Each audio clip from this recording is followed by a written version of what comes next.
Whew. Okay. Hi guys, it's coffee chit chat time, and this is like take 4. This is not an easy topic for me. I start like going off and then sharing things, and I'm just like, no, okay, we need to start over. That's too much information. Anyways, yeah, I'm probably not the person to be having this this talk with, but anyways, I just thought it would be a fun, like conversation, to have about dating while you're on the road. So I would love your guys' comments. I'm just gonna be quiet and let you guys tell me what you think. So no, I honestly, like, this video popped up last night, and it was a couple who had actually met on the road, and they kept their own vehicles even after they got married. So they're married now and they travel and they have their own like vehicle. And I thought, that is brilliant. He has his space, she has her space. Because the key to a happy relationship, now take note guys, this is very important, is his and her bathroom. That's it. His and her bedroom would be good, but like definitely minimally his and her bathroom. You're good. Thank you. Yeah, you're welcome, I mean. So anyways, I'm sure that's going to save a lot of relationships right there. In his and her bedroom, if he snores or, she hogs all the blankets and kicks. So, and she'd rather sleep with the dog. Well, all right. So let's backtrack a little bit. So I'm in a different place now than I was a few years back. So a few years back when I dated, I was in the world. So I was dating as the world dates. And I basically would lay the cards out and say, look, I like you, I want to date you, but I'm not looking to get married. Like, that is not my end goal here. If you're okay with that, we can continue. And so every guy that I dated was totally fine with that. And a year or two down the road, they're not fine with it. They want to get married. And so every relationship I've had to break it off because they wanted to get married. So, and it was interesting because I think every one that I broke it off with, they ended up getting married. So that's what they wanted. They wanted to get married. I did not. And to this day, like, it's not a huge desire for me, at least not at this point in my life. And I'm not going to date if that's not the end result. So, and it's really weird because I would say in the last year, there have been thoughts about being in a relationship and getting married. Like, and I know that that's God, because those aren't my thoughts. Those aren't my desires. He actually like just supernaturally took a lot of desires away from me that I had. And so, if those desires start coming back, I know it's going to be God. But I think for a period, God had me like super, super close to him. And it was just like my heart belonged to God. And he didn't like, he was training me. He was like rebuilding me. He was, cleaning me up, all that stuff. So it was like, I wasn't ready for another man. I wasn't ready for a man because I wouldn't have brought my best self, to that relationship. And you don't want to bring your old self, your old baggage, I always had the saying, like, don't make someone pay the crime or do the time for someone else's crime. And so what happens is we take the hurts, we take stuff that, really we should like work on ourselves and heal from. And we take that into the next relationship. And then we're just always waiting for that to happen. Or we pick someone that's very similar.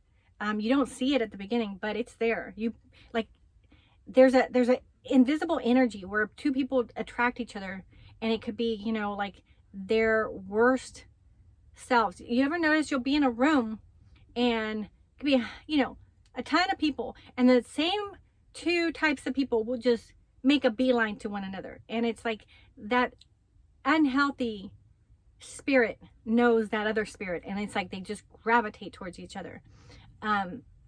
So you really got to heal. You got to heal and like clean up your demons, you know, because they will attract one another. So you'll notice that a lot of my viewpoints come from from the spiritual side, you know, like a supernatural viewpoint, not a worldly viewpoint.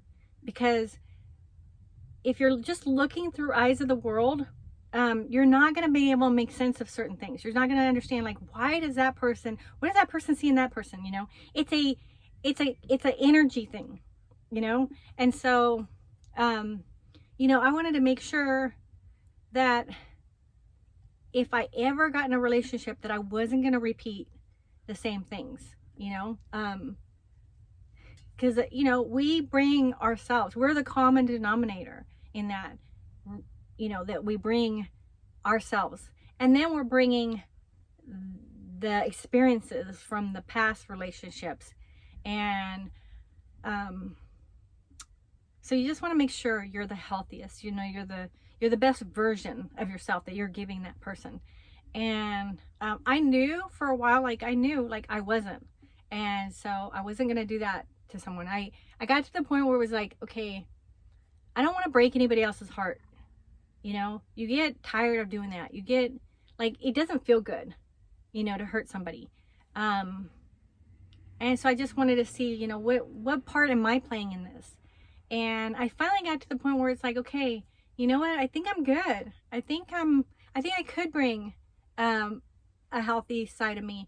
But at the same time, there's still, even if you're healthy, there's still other things. Like, for instance, like right now, like I'm at a point in my life where I'm super selfish, and I'm okay with that.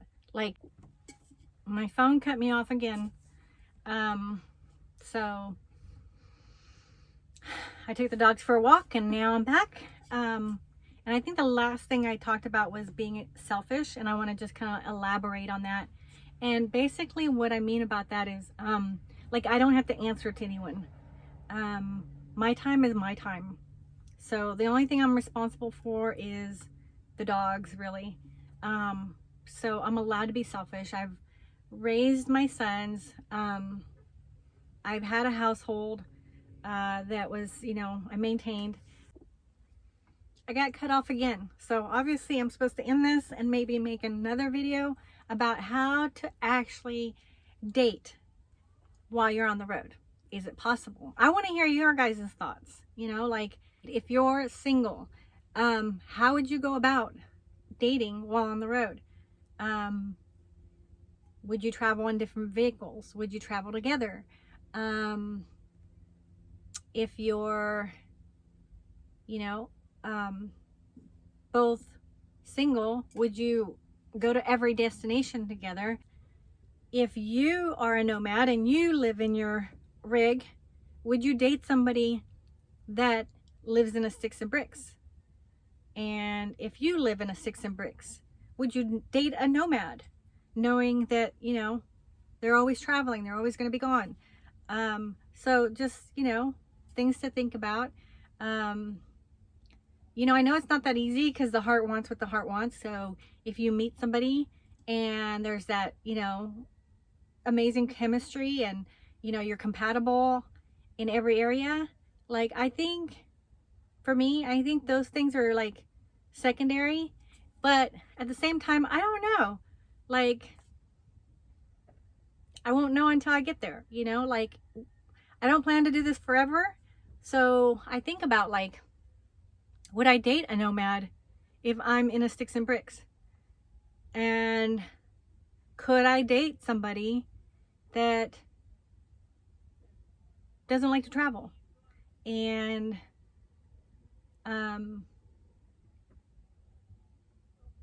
probably not, you know, because even if I lived in a house, I would still want to travel. It might not be in a rig, but it might be in a plane. It might be on a train. It might be on a bus. It might be I'm trying to rhyme buzz. I'm definitely not a rapper.